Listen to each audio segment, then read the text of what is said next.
كشوان آيات القرآن خد تعالى عز وجل تداد بيجتن آمنوا بالله ورسوله وأنفقوا مما جعلكم مستخلفين فيه فالذين آمنوا منكم وأنفقوا لهم أجر كبير. أدفي آيات هندا خد تعالى عز وجل بيشتما إيمان بينم خد تعالى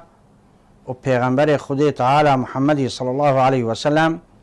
ومالي خب نفقين ذريكا خد تعالى دا أو مالي خد تعالى كريا دست هوا دا كريا إيمانات الدف هوا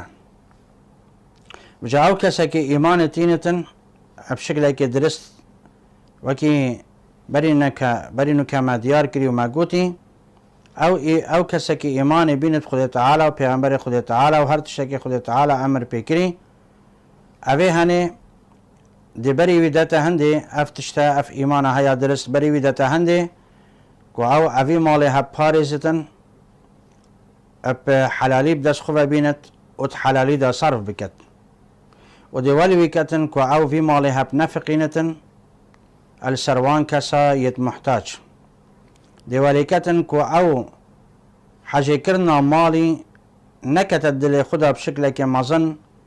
كو عف مالا ولوي بكتن وبمنع بكتن اشكرنا هر خيرك وهر باشيك دي ولوي كتن اجبلي فايدة دنياي